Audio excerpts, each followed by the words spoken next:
গোপালের স্বভাব আর বদলালো না মহারাজ। এই বছর শেষ হতে চললো, তবু ঠিকঠাক সময়ে গোপাল রাজসভায় এলো না। এই নিয়ে তো কিছুই বলেন না। ভালো মনে করিয়েছ। আজ গোপালকে আচ্ছা করে কথা শোনাবো, তুমি দেখে নিও। খুব খুব দেরি হয়ে গেল মহারাজ। আমি কথা দিয়েছিলাম যে আর দেরি হবে না। আমি আমার কথা রাখতে পারিনি, তাই আমাকে যা সাজা দেবেন আমি মাথা পেতে নেব মহারাজ। তোমাকে কি সাজা দেব বলো তো? যে নিজে এসে যেচে সাজা চায় তাকে কি সাজা দেওয়া যায়? কি বিজ্ঞানী! এটাই তো গোপালের গুণ মহারাজ। গোপাল জানে যে সে দেরি করে এসে অন্যায় করেছে, তাই শাস্তি আগে ভাগে চেয়ে নিয়েছে। ব্যাস, 7 খুন মাফ হয়ে গেছে। মহারাজের রাগ আর বিড়ালের আড়াই পা দুটোই সমান। বুঝলে মন্ত্রী, নিজে থেকে যে বিচার চায় তাকে ক্ষমা করে দেওয়াই উচিত। কি বলো? ঠিক আছে মহারাজ, কাল আমিও দেরি করে সভায় এসে ক্ষমা চেয়ে নেব।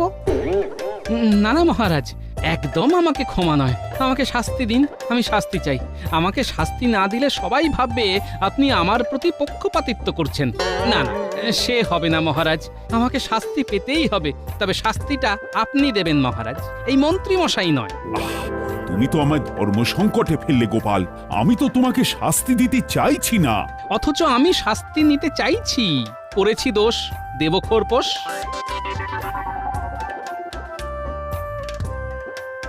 মহারাজ, বাইরে পুঁটি, ন্যাপলা, গুলটে ওরা সব দাঁড়িয়ে আছে। ওরা ভিতরে আসতে চায়। নিশ্চয়ই কিছু বলতে এসেছে। ওদের পাঠিয়ে দাও, শুনি ওরা কি বলে। যথা আজ্ঞা মহারাজ।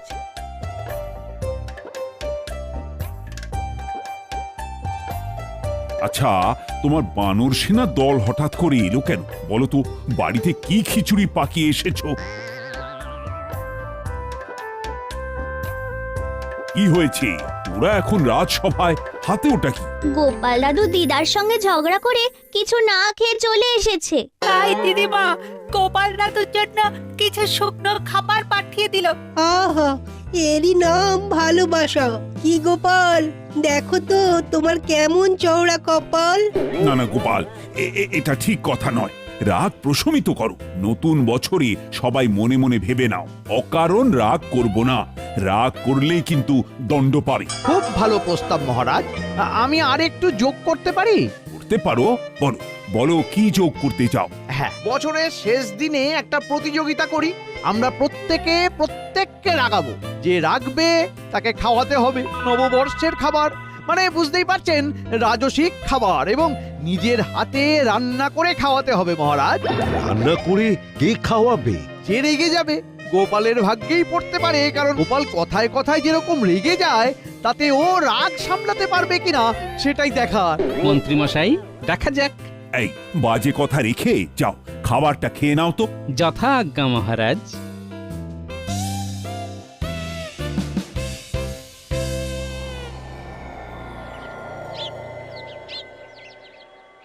বছরের শেষ দিনে গোপালকে আমি এমন রাগিয়ে দেব যে গোপাল বুঝবে। হ্যাঁ, আপনার বুদ্ধির ওপর আমাদের সম্পূর্ণ আস্থা আছে। নিশ্চয়ই কিছু একটা ভেবে রেখেছেন। মহারাজের এই গোপাল প্রীতি আমার একদম ভালো লাগে না।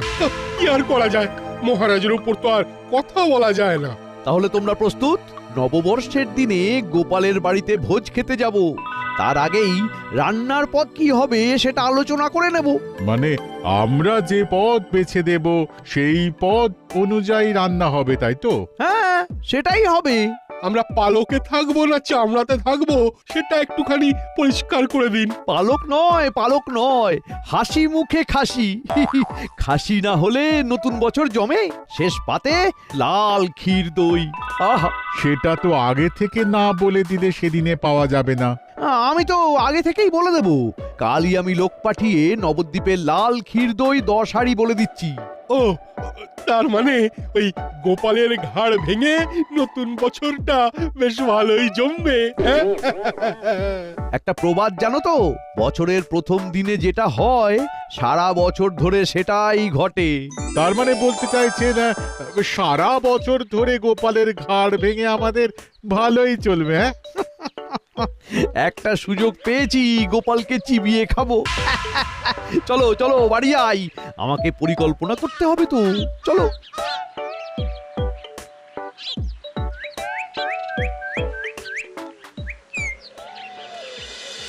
কি গোপাল, কি ভাবছো? পুরনো বছরের শেষ দিনে মন্ত্রীমশাইকে কিভাবে রাগাবো সেটাই চিন্তা করছি, বুঝলে? মন্ত্রী মশাইয়ের কপাল কি বন্ধ করতে পারবে গোপাল? শুনেছি মন্ত্রী গিন্নির হাতের রান্নাও বেশ ভালো। ভোজনের কি পদ? গোপালের কি অভিমত? দিনের শুরু হবে ফল দিয়ে, তারপর মধ্যাহ্ন ভোজন হবে সরু চালের ভাত, ঝুরঝুর আলু ভাজা বাদাম দিয়ে, খাসির মাংস, ভোলার দোকানের রসগোল্লা আর পান্তুয়া, আর শেষ পাতে লাল ক্ষীর দই। আহা, খাবারের কি বাহার, জমে যাবে আহার। তুমি নিশ্চিত যে মন্ত্রীমশাই রেগে যাবেন? রাখবেন মানে? রেগে আগুন আর তেলে বেগুন হয়ে একেবারে পুড়ে যাবেন। তোমরা শুধু দেখে যাও। না হে গোপাল, সন্ধে হয়ে যাবে, আমার আবার অনেক কাজ আছে। তোমরা এগো, আমি একটু ভোলার দোকান থেকে ঘুরে বাড়ি যাব। কেন ভোলার দোকানে এখন? নববর্ষ বলে কথা, মিষ্টির কথাগুলো আগে থেকে না বলে দিলে তখন যদি না পাওয়া যায়। ঠিক কথা। আসছি গো।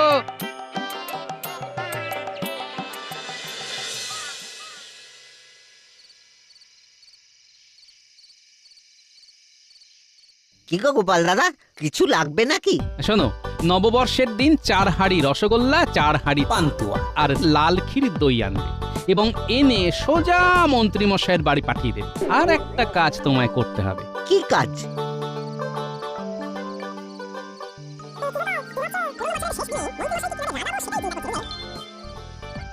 বুঝতে পারলে তো ভোলা? বিলক্ষণ। তাহলে তোমার কাছে সব পরিষ্কার হয়ে গেল। একদম তুমি জলের মতো পরিষ্কার করে আমাকে বুঝিয়ে দিয়েছো। এবার আমি জলের মতো পরিষ্কারভাবে কাজটাও ঠিক করব। ব্যাস, আর কি? নববর্ষ জমে দই না, একেবারে ক্ষীর।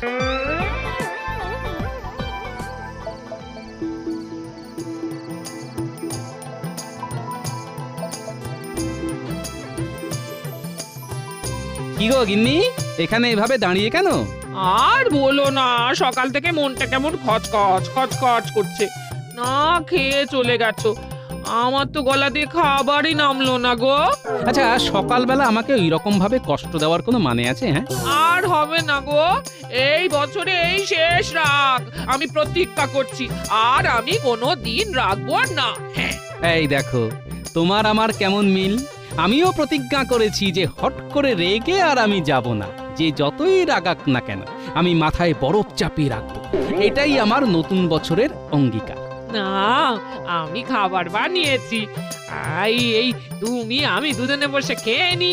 আহ, কি সুখ যে পেলাম আজ, এ আমি জন্ম জন্মান্তরে ভুলবো না। চলো গিন্নি, ঘরে চলো, হাত মুখ ধুয়ে দুজনেই খেতে বসি।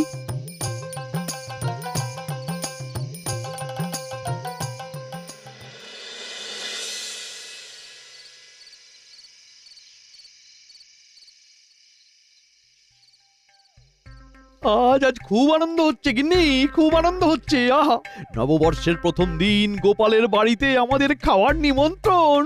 আহা, কেন গো, হঠাৎ করে গোপাল আমাদের খাওয়াতে যাবে কেন? আরে বাজিতে হেরে যাবে তো। আমাদের তো কথাই হয়েছে যে বাজিতে হেরে গেলে নববর্ষের ভোজ খাওয়াতে হবে। ও, গোপাল হেরে গেলে তোমাদের খাওয়াবে? কি জানো, সেই গাছে কাঁঠাল আর গোফে তিল দেওয়ার মতো ঘটনা। কতবার তো গোপালের পেছনে লাগলে, তোমার তো আর আশ মেটে না। দূর দূর, তুমি একেবারে বেরসিক। কোথায় আমাকে সমর্থন করবে, আমার পাশে দাঁড়াবে, তা না সবসময় আমাকে খুঁচিয়েই যাচ্ছ। দেখো, এবার দেখো, বাজি আমি জিতছি। ঠিক আছে, দেখবো দেখবো। নতুন বছর আসতে তো আর বেশি দেরি নেই। তা বাজিটা কি নিয়ে ধরেছিলে শুনি শুনি। আমাদের কথা হয়েছে যে চৈত্র সংক্রান্তিতে যে রেগে যাবে তাকে খাওয়াতে হবে। আর তুমি তো জানো গোপাল বদরাগী, পান থেকে চুন খসলেই রেগে যায়। আর তুমি আমাকে দেখেছো, 7 চড়ে রা কাটি না। তাই তো এত বিশ্বাসের সঙ্গে বলতে পারছি, জিতটা আমার শুধু সময়ের অপেক্ষা, বুঝলে? আমি অপেক্ষায় থাকলাম। ব্যাস, তোমার কাছে আর আমার কিছু চাওয়ারই নেই। আমরা শুধু সেই দিনকে হাত ধরাধরি করে গিয়ে পেট ভরে খেয়ে আসবো।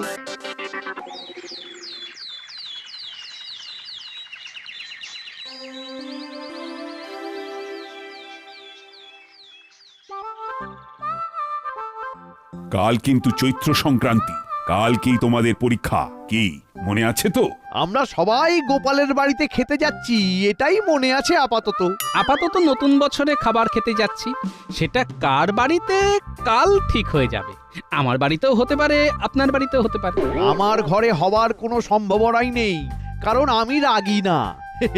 আমার মাথা বরফের মতো ঠান্ডা, আর ঠান্ডা মাথায় থাকি বলেই না মহারাজের মন্ত্রী হতে পেরেছি।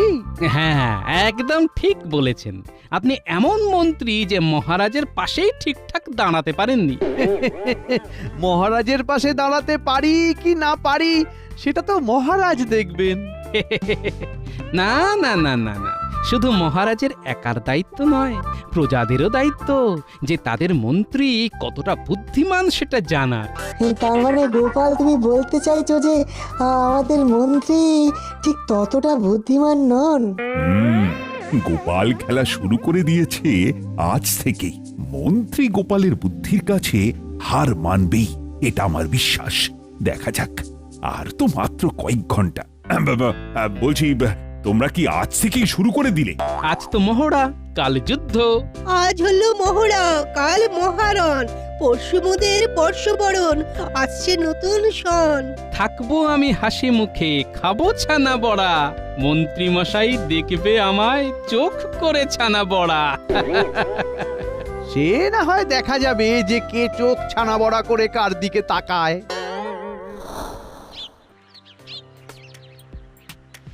আজ মহড়াটা তো অমীমাংসিত ভাবেই শেষ হলো। মহড়া আর যুদ্ধের মধ্যেই তফাৎ আছে রাজবৈদ্য। আমি তো হাতের তাসই ফেলিনি। কাল সকাল আসুক। ও, তার মানে আপনি হাতের সেরা তাস এখনো ফেলেননি? আরে বাবা, আমি তো মন্ত্রী, আমার মাথায় তো অতিরিক্ত বুদ্ধি আছে বলেই না মহারাজ আমাকে মন্ত্রী করেছেন। সব বুদ্ধি যদি যুদ্ধের মহড়াতেই দিয়ে দিই, তাহলে যুদ্ধের দিন করব কি? হ্যাঁ,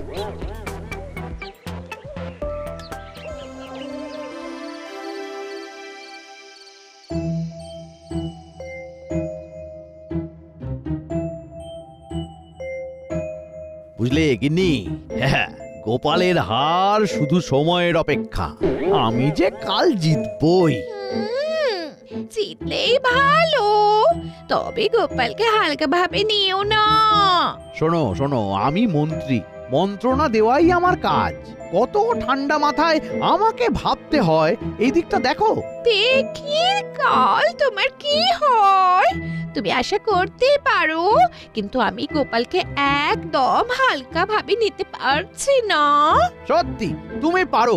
ওই দেখো, একটু দেরি রেখে গেলে, এরপর তো গোপাল ঝড় যখন আসবে তখন তো সামলাতে পারবে না। বড্ড ভুল হয়ে যাচ্ছে। ঠিক ঠিক ঠিক ঠিক, আর নয় রাগ, শুধু অনুরাগ।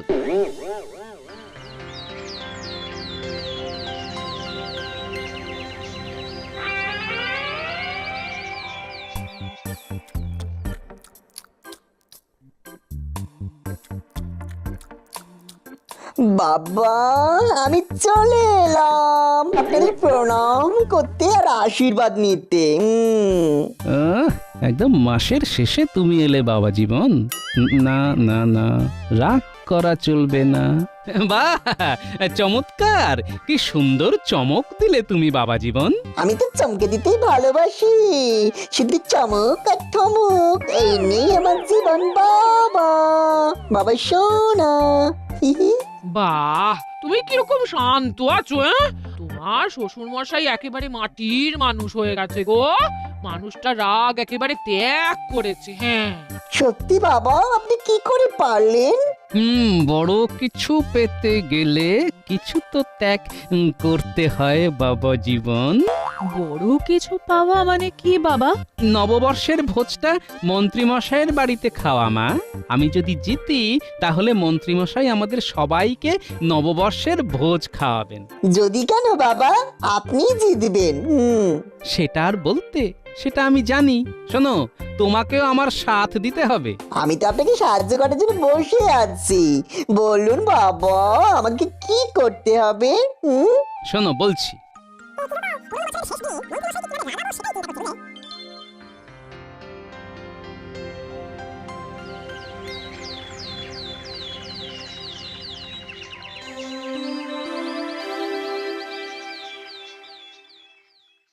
কি মন্ত্রীমশাই, বাংলা বছরের শেষ দিন কেমন লাগছে? আর কেমন লাগছে গোপাল? মাথা ঠান্ডা রাখবো, কথা দিয়েছি। আগামী বছরের শেষ দিন পর্যন্ত কথা রাখবো, এই আমার নববর্ষের অঙ্গীকার। মন্ত্রীমশাই পারবেন না। তুমি কি আজকাল জ্যোতিষ চর্চা করছো নাকি? হিমা, এইটুকু কথাতেই আপনি রেগে যাচ্ছেন? কোথায় রাখলাম? আমার শরীরে রাগ নেই, আমার রক্ত ঠান্ডা হয়ে গেছে গোপাল। ওহ, গোপালের পর পর ঝড় আসছে, মন্ত্রী কিন্তু এখনো টিকে আছে। গোপাল দাদা, আমরা ঝাঁকা নিয়ে এসে গেছি গো। ঝাঁকাগুলো কোথায় নামাবো? এইখানে না, এইখানে না, এইখানে না, সবকিছু মন্ত্রীমশাইয়ের বাড়িতে নামাতে হবে। সে কি, মন্ত্রী মশাই যে বললেন সব জিনিস গোপাল দাদার বাড়িতে নামবে? সে তো আগের দিন কথা হয়েছিল। যা বাবা, তার জায়গা দিয়ে বদলে গেছে, মন্ত্রী মশাই তো জানাবে নাকি? মন্ত্রীমশাই হয়তো ভুলে গেছেন। যাকে যাক, কাল মন্ত্রীমশাইয়ের বাড়িতে ভোজ, তোমরা সবাই এসো। মন্ত্রীমশাই আমাকে বলে দিয়েছেন তোমাকে বলে দেওয়ার জন্য। বেশ বেশ বেশ, এই চলো চলো সবাই চলো।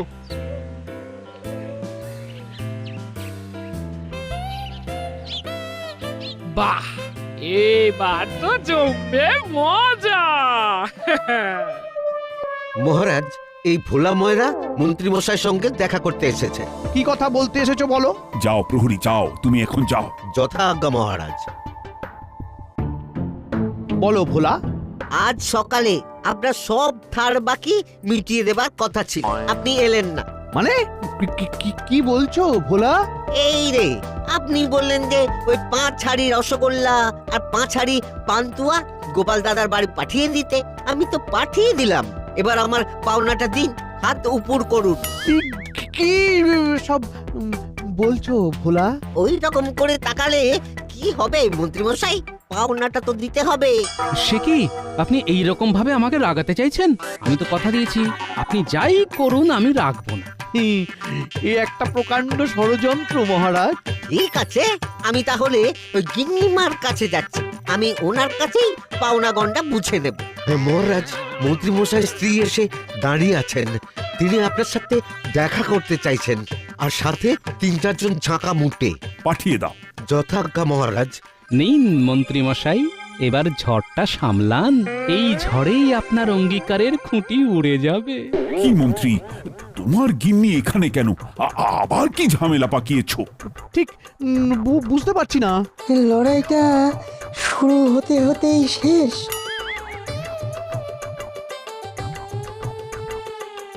কি হয়েছে মন্ত্রী বউ? এই যে মহারাজ, দেখুন দেখুন, এই ঝাঁকা মুচ্ছে না আমার বাড়িতে বাজার নামিয়ে বলছে পাওনা দিতে। আপনারা যে ভোজের স্থান পাল্টাবেন আমাদের তো জানা ছিল না।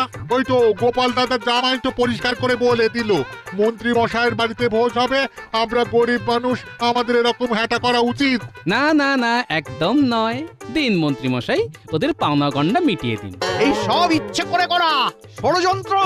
ব্যাস, যুদ্ধে হেরে গেলেন, সেই তো রেগে গেলেন। রাগ সামলানো কি চারটিখানি কথা? আমি জানতাম মন্ত্রী তুমি হারবে। গোপালের বুদ্ধির কাছে টেকা ভারী শক্ত। সুতরাং কাল তোমার বাড়িতেই ভোজ। থাকো তোমার ভোজ নিয়ে, আমি চললাম। ও গিন্নি, আরে তুমি যেও না, লক্ষ্মীটি। মারু দশা, আমার পাওনাটা, আমাদের পাওনাটা। আমি পাগল হয়ে যাব।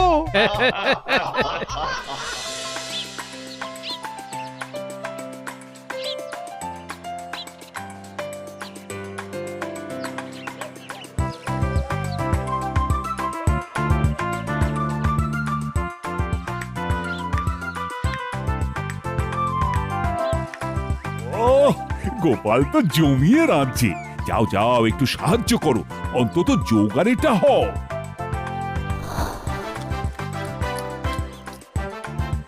শুভ নববর্ষ মন্ত্রী মশাই, নতুন বছর আপনার ভালো কাটুক। মন্ত্রী মশাই, খুব ভালো খাচ্ছি। বাবা, রান্নাটা যে কি ভালো করেছে। নতুন বছরের প্রথম দিন, তার মানে সারা বছরে মন্ত্রী মশাইয়ের বাড়িতে ভোজ খাবো। আজ খুব আনন্দ হচ্ছে।